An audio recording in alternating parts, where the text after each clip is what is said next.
Sa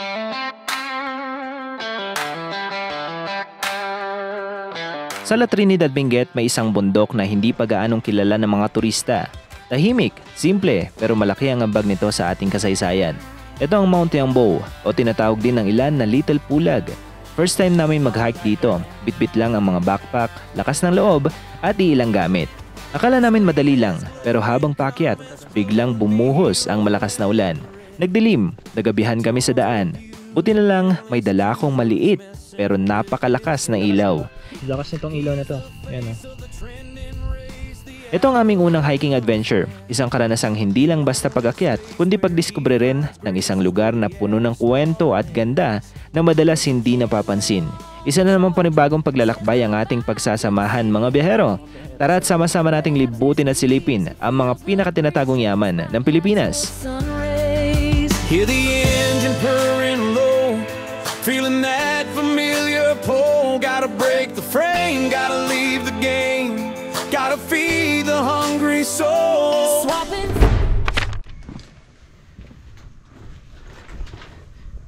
Good afternoon mga behero. So pupunta tayo ngayon dito lang sa may La Trinidad. Ayan. May papakita ko sa inyong campsite. Ayan. Ito yung gamit natin. So backpacking. For class Decathlon. 60 liters. Ayan. So nandito na lahat ng gamit natin. Tingnan natin kung kakayanin natin yung trail. Medyo malapit-lapit lang naman. So tara. Ang ganda niyan, pre, ah. Oo Parang naman, may direct, pre. ah. Kasama natin ngayon MJS Adventures. Yan, ito lang yung gamit natin.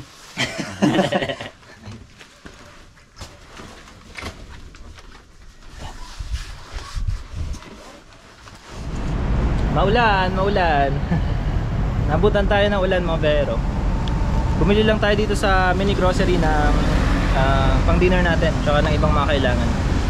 Nabusan din kasi tayo ng butane. So ito, outfit check. Parang may racket sa likod. Pre, kambal kayo ni Derek, ah. Parehas ka ng bag. Tara na, ganito na lang tayo direct. Pag magkakamping tayo sa next, puro bag na lang.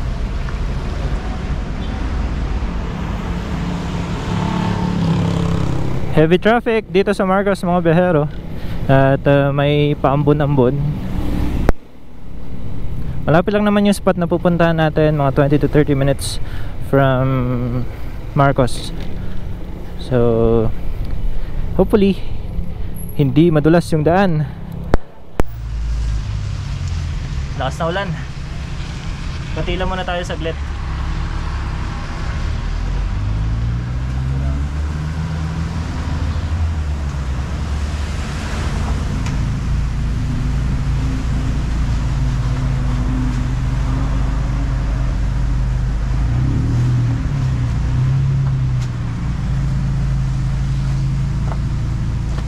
Bago pa tayo tuluyang mabasa, magkapote na tayo.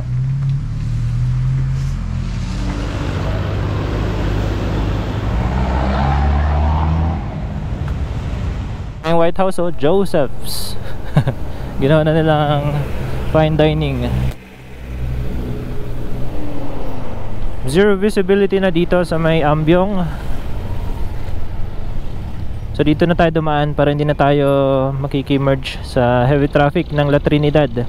Ito yung shortcut from Baguio City papunta ng Tawang. Ayan, so ito na yung pataas dun sa may jump off point. Welcome to Mount Yangbao. Yangbao or Yangbo. Yan, welcome to Mount Yangbo. Yangbo o Yangbao. Yan, dito sa may barangay Tawang, La Trinidad, Benguet.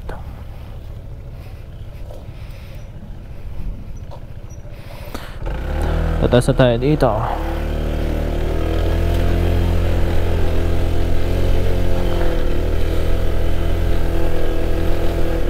Ito medyo matarik yung kalsada dito mga behero, pero sementado naman.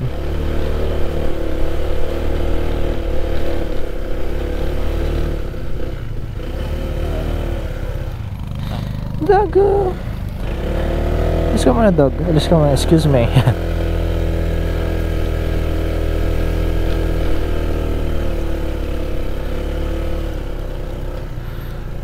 So, this road is private property. Pay parking. Dito tayo magpa-pay parking mga behero para safe yung motor natin. Tingnan natin kung magkano.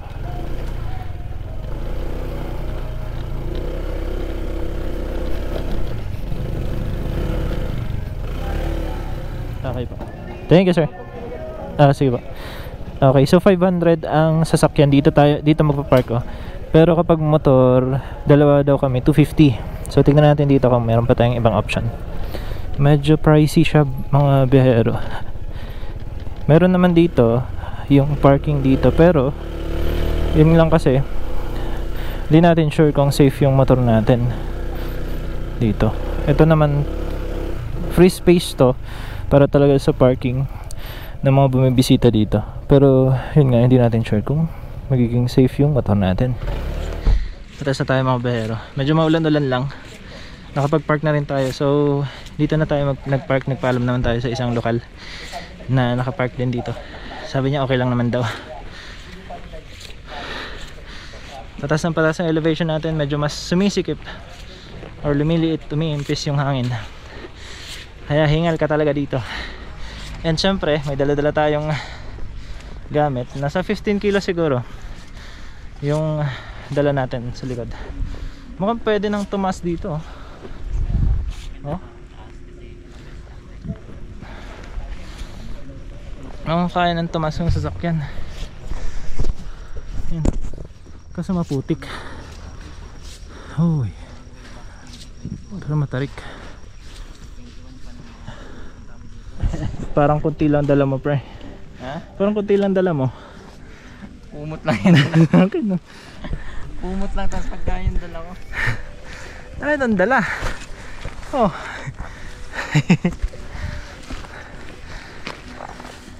Parang ba ako may dalang gitara? Parang tutugtog talaga tayo. Tutugtog ako dun eh. Basking. Ito pala, mayroon na siyang kalsada pero maputik lang. So kapag naka-gym na tayo, pre, pwede na dito. Ano? Kung naka-gym na tayo. Yan o. Kaya to gagawin isang parang sa unyo. Ayan, so we have two options. Yung dati. And ito, daan ng sasakyan. Pero parang matarik. So hindi ko sure kung kaya ng motor dito. Kapag ganito na medyo maulan-ulan. Madulas eh. Madulas tignan. Kaya siguro pag marami. Pagkasama lahat ng Team Tiwalag. Ayan, tara, dito tayo. Step. So, naghiwalay kami. Doon siya sa kabila. Dito ako. Sa hagdan.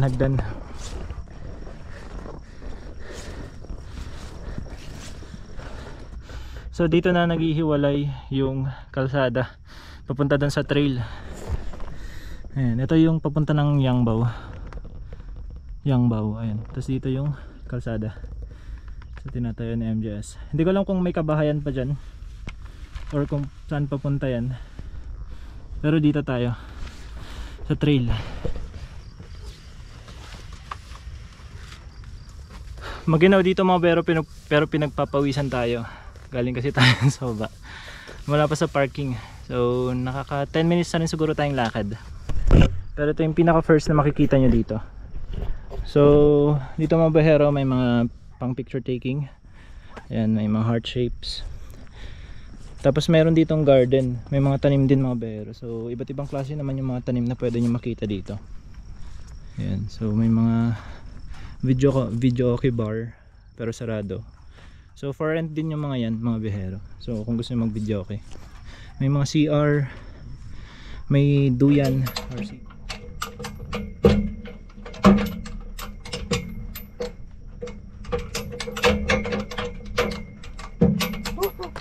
Para tayo nasa kalangitan. Zero visibility rin dito.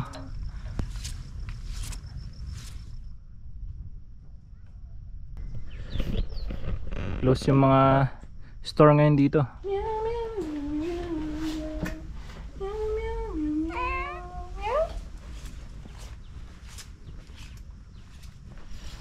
Maraming hiker ngayon. Dito pala yung connection ng kalsada mo, pero bali iikot lang sa baba. Pwede pala dito, kaso ginagawa nila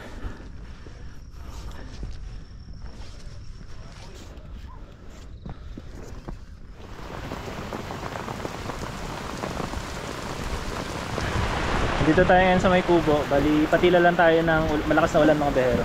Laputan tayo dito. Pero dyan naman na sa taas yung registration area. Lapit na tayo. Ito, lumalakas na mga behero. Lakas na ng ulan. Solid oh. Nasakto natin yung ulan. So tingnan natin mamaya kung may maganda tayong malalatagan. Pero akit na tayo mga behero. Meron daw store dito sa taas. So dun yung registration area for sure. Ginabi na tayo. Bali magkano po yung yung kan po? 150 per head, tapos may security niya tayo na 500. Ah, okay. Tapos paano po yung kanan hanggang bukas na po? Oo, kahit hanggang hapon, pwede. Di bali maaga po kami alis. Kung gusto nyo pa sir, kahit gabi, mga alas 6. Ganun. Ah, okay. Mga Pero Wait. anong oras po pala yung start ng camping kung sakali magka-camping po yung mga depende camping? po sir. Hindi, pwede Depende. namang mag-start sila ng alas 3 ng Hapon, hapon. alas 3. Hindi na, wala namang kaming ano. Oras po. Oo. Ah, okay. Basta overnight po. Basta overnight ka. May ilaw na.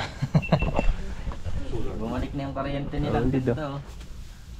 Yan na umaga pa daw. Itong store niyo po, ilang 24 hours din o nagsasara din kayo? 24 hours din.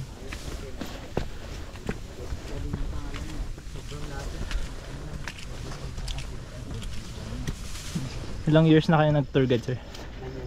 9 years na. Magna-9 years po ngayon tayo. Nice. Nag-start po ko ng 2017. 2017. Dito lang rin sa Trinidad Lat. Dito lang po sa Yambo. Dito lang sa Yangbo. Mahamog dito sa spot mga behero kaya medyo mamasa-masa lahat ng damo dito. Pero dito na tayo maglalatag. So open ground. Dun sana tayo sa may kubo or dun sa may shed. Kaso dumadalo rin yung tubig. Merong isang spot doon. Pero dito tayo sa challenging.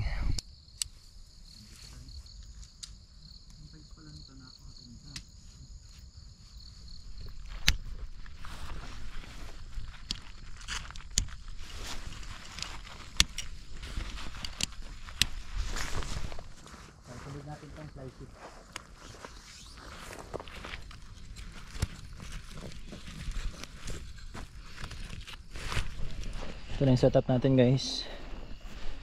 Ayun, medyo mahamog. Nakikita nyo naman namumuo yung mga hamog. Basa yung tent natin.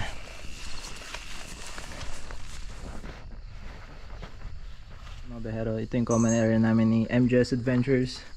Then sa left, dito tayo sa right. May puso tayo sa ilalim. Dahil magpipita bread si MJS Adventures, ang gagawin natin ngayon ay tayo sa atin naman yung mga pangrikado. Ayun panghalo natin. So meron tayo ditong gulay.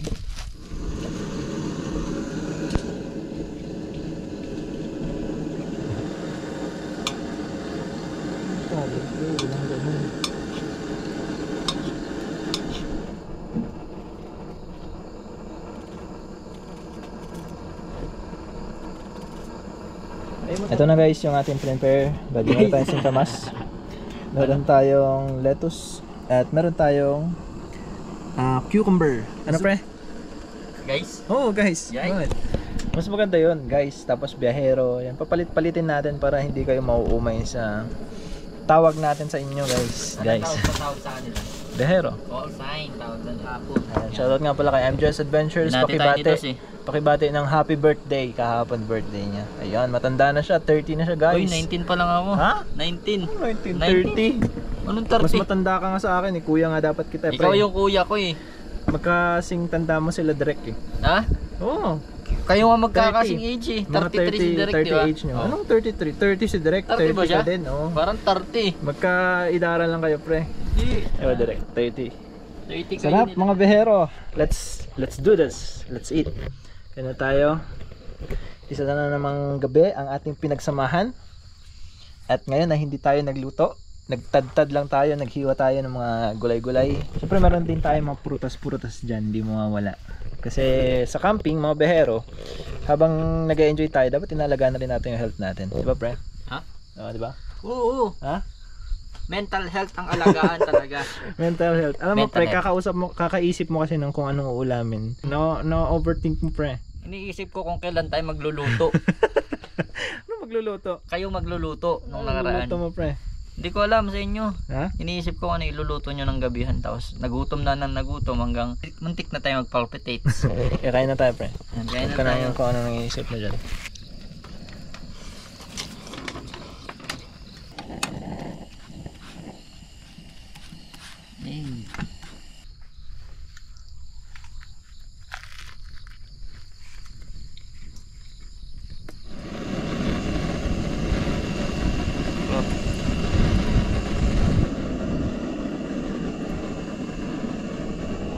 Yan, so mga bero, meron ako ipapakita sa inyo na isang ilaw na magagamit natin sa mga camping natin. Ito nga pala yung Workus na HDO3. Yan, napaka-compact, napakaliit lang niya, pero napakalakas ng buga niyang ilaw. Ayan. At ito, pag bumili kayo mga behero, meron itong mga kasama. Meron niyang mga lanyard para meron kayong hawakan. Tapos syempre meron din yung Type-C na USB charger. Type-C nga to, kaya maganda kasi compatible sa lahat ng mga charger natin ngayon, kasi usually mga Type-C naman ng charger. Ayan, napakalit lang din ng box niya. So tingnan natin kung gaano kalakas yung buga nito. Ito nga pala mga behero, meron siyang modes. Kung gusto niya siyang buksan mga behero, one press nyo lang. Tapos para palakasan, hold nyo lang siya. Ayan. So tansyahin nyo na lang kung hanggang saan nyo gusto yung malakas. Tapos kung gusto nyo patayin, single press lang. Double press pag gusto nyo yung RGB. Double press ulit pag gusto nyo yung palitan. Marami itong modes mga behero. So meron din mga SOS, iba't ibang mga kulay. So ganun yung kaganda. Tapos tingnan natin kung gaano naman siya kalakas. Alright mga behero, dito natin test sa medyo madilim. Ito yung ating headlamp na matagal na natin ginagamit. Nasikat din na brand. Ayan. So ganito yung buga niya. Ayan. Yan yung buga niya. Tapos ito naman yung Workus. Ayan.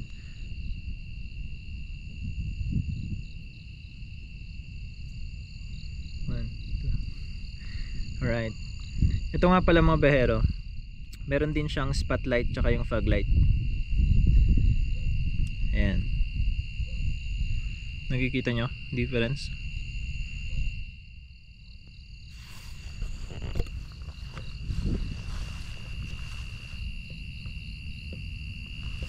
So grabe yung lakas nito. Syempre halata naman mas malakas to compared dun sa isang brand. Ayan, sobrang lakas mga bero. Ito yung floodlight mode nya. Floodlight mode. Lakas nyo. Lakas mga bero. Pag spotlight ito. Lakas, di ba? Ganda. Ito nga pala yung camp natin. Lakas nitong ilaw na to. Ayan o. Mga bero, kung gusto nyo rin ng ganitong ilaw, Workus HDO3 nasa description ko. So check nyo lang doon. So, isa to sa mga pinakamagandang ilaw na pwede nyong bilhin. This is less than 1K lang naman. Ayan. Tapos syempre may clip din to. So kung naka sombrero kayo, pwede nyo i-clip habang may ginagawa kayo. Meron kayong spotlight. Yan o. Yan. Tapos magnetic din pala ito mga behero. Pwede nyo rin idikit sa bubong kung gusto nyo. Yan o. Oh.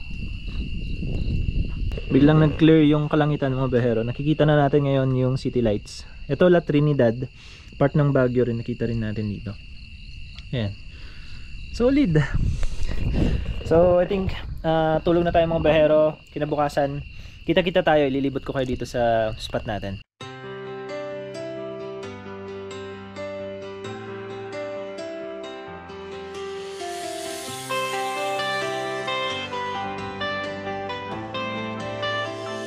Apat na pares ng paa sa putikan at bato.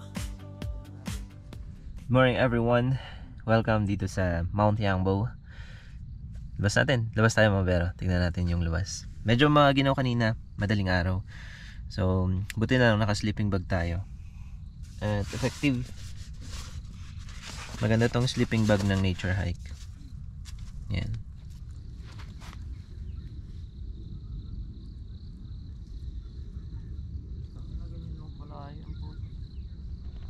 may mga tourist na rin na nag-akyatan mga behero. So mukhang magsa-sunrise sila. Pero natatakpan ng kaulapan yung sunrise. May sea of clouds pa banda doon. Kape muna tayo mga behero. At ganda ng sunrise sana. Kasi hindi pa masyado naiinitan tong spot natin.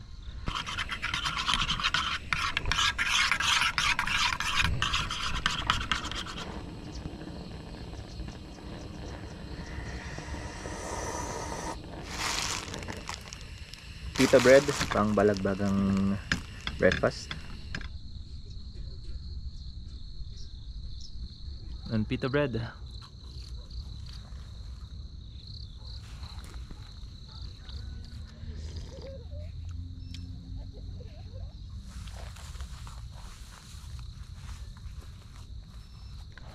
Yan, so mabehero share lang ako a little bit of history ng Mount Yangbo. So ito nga pala mabehero. Dati is panahon ng mga Amerikano, ginawa nila to, or dito nagja-jamboree yung mga Boy Scouts of America. So kaya siya tinawag na Mount Jambo, kasi jamboree ng mga Boy Scout of America, panahon ng mga Amerikano. Tapos kalaunan na lang din nila pinalitan ng pangalan, Mount Yangbo, Yambo. So marami siyang pronunciation mga behero. At sabi nga ni auntie kanina, or kagabi, si tita, yung nagbabantay dun sa store, or yung may-ari ng store, yun daw kasi is parang tumitingin ka sa Sea of Clouds, yung meaning nun, Sea of Clouds. Dito kasi mga behero, kaya rin natawag na Little Pulag, dahil dito sa grassland may Sea of Clouds siya kapag natsambahan nyo. Ayan, so talagang mako-cover ng Sea of Clouds, para ka lang nasa pulag. Ganun yung feeling niya. And dito meron tayong bibisitahin mamaya doon banda sa may lake. Hindi kasi puno ngayon, pero doon daw talaga is kuweba yon. At meron daw doon mga na-recover na mga, or meron daw doon mga buto and helmet na siguro may mga nagkuta doon noon. Dami rin pinagbago, may mga renovations, pero sana ma-maintain tong pagka-raw niya. Kasi dati this is owned by the government, pero ngayon privately owned na. So talagang makikita mo may mga structures na nakatayo, kagaya nung view deck doon na hugis bangka. So ang balak daw nila dyan is talagang parang nakalutang ka sa clouds, kaya ginawa nila ng ganyan. Yan, effective tong tent na ng Tau Mount, solid, waterproof.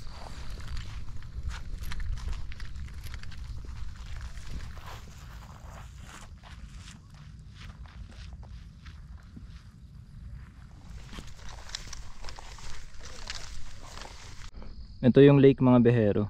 Hindi ko alam kung saan banda yung butas. I think yung mismong may tubig, pero dadaan ka dito. Medyo basa pala yung mga damo, so hindi ko nakalimutan ko mag sapatos.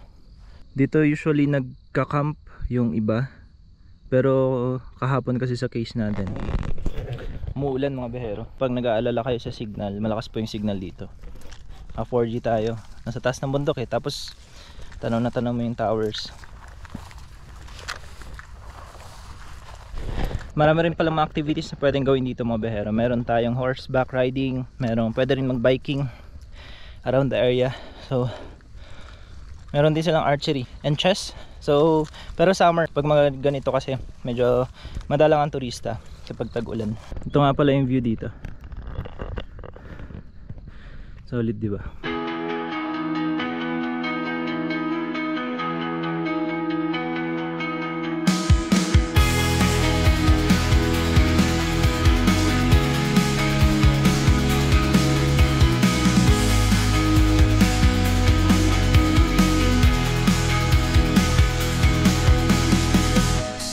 So shoutout lang natin yung mga gusto magpa-shoutout sa last na mga videos natin mga behero. So si Dark Haha, shoutout sa'yo idol. Kay Aiza, shoutout din sa'yo. Kay Ken Jester Robelo, shoutout idol. And syempre sa member natin si Capti Adventures. Maraming salamat sa inyong suporta, sa mga silent viewers natin, sa lahat ng nanonood dito sa Pilipinas and outside or abroad. Maraming salamat po. Meron kami yung dati nung nafe-freelance pa kami mga behero ni MJS. Meron kaming shoot dito. Dito as in nag-propose. Ayan. So sila mag-asawa na sila ngayon. Solid 'yon. Nagbalik lang ang mga alaala ng lugar na to. I see colors in the cracks of stone. The beauty of a life I call my own. No way to bear, no debt to atone. Hold your head high, let the storm die. Na-cover na naman ng hamog itong ating area. Ayan, yung sinasabi ko, yung bangka. So kapag nag-sea of clouds yan, parang nakalutang yung bangka. I see colors in the cracks of stone. The beauty of a life I call my own. No way to bear, no Outfit check! Hold your head high, let the storm die. Stand tall, let the echoes ring, live loud. Hear the truth it brings, make them smile, make them believe. Show the world. Ano rentanan na ito? 50 per head po, pero pag mag-ride po 30 minutes lang po. Pag 1 hour po 700. Dito lang din. Picture taking po unlimited tulog yun. Okay. Thank you. Solid, mga bata pa yung hinete. Mga expert na. Turn your blindness into sight. Stand tall.